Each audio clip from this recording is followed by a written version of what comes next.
plus particulièrement le Rwanda et l'Ouganda, pays avec lesquels nous avions des tensions, pour vous proposer de travailler ensemble, de rapprocher nos peuples, nos communautés, pour le développement et le bien-être de celles-ci. À aucun moment, je n'ai affiché une attitude belliqueuse, quelle qu'elle soit, à l'égard du Rwanda ou de l'Ouganda ou d'un autre de nos 9 voisins. Aujourd'hui, nous vivons cette situation et nous sommes les deux seuls capables d'arrêter cette escalade.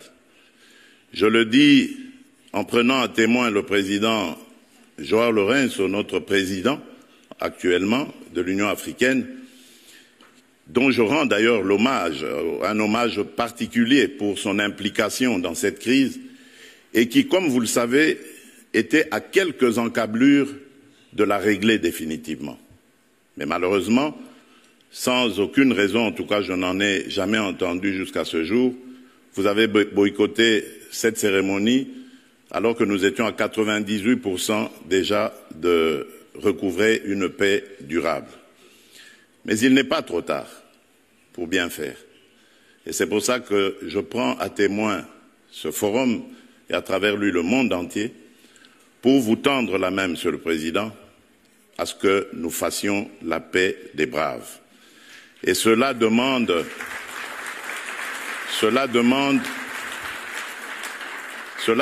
que vous donniez l'ordre aux troupes du M23 qui sont soutenues par votre pays d'arrêter cette escalade qui a fait suffisamment de morts comme ça. Nous les comptons par millions depuis des années. L'histoire nous jugera. Il est temps d'arrêter et de nous tourner vers la paix et le développement.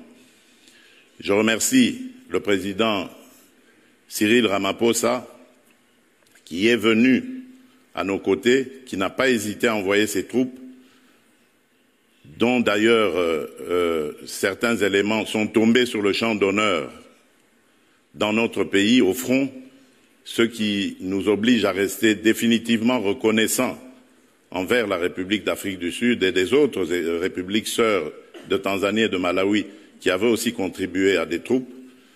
Mais je crois que l'Afrique aujourd'hui a besoin de passer à autre chose, Monsieur le Président Paul Kagame, et nous en sommes capables.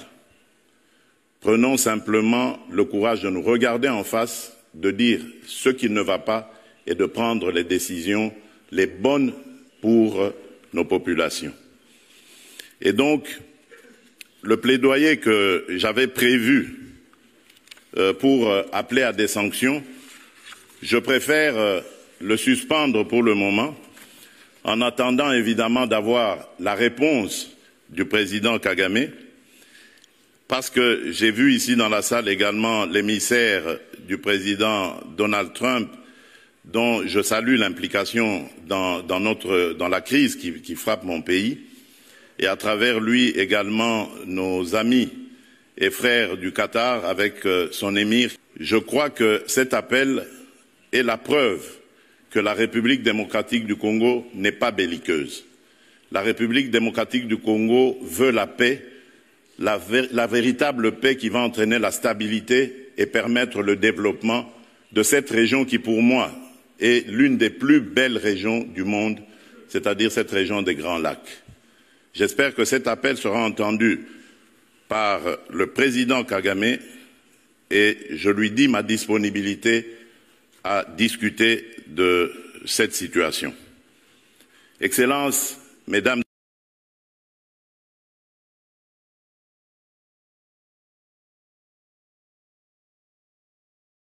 signé en 2023 et confirmé le vœu de le voir fondé sur les réalités d'aujourd'hui, les ambitions de demain et la mémoire des erreurs d'hier. Nous sommes prêts, mais ce futur, nous voulons le construire ensemble, dès à présent, dans la transparence, dans l'équité et dans le respect mutuel. L'Afrique vous attend, la République démocratique du Congo vous accueille. Je vous remercie.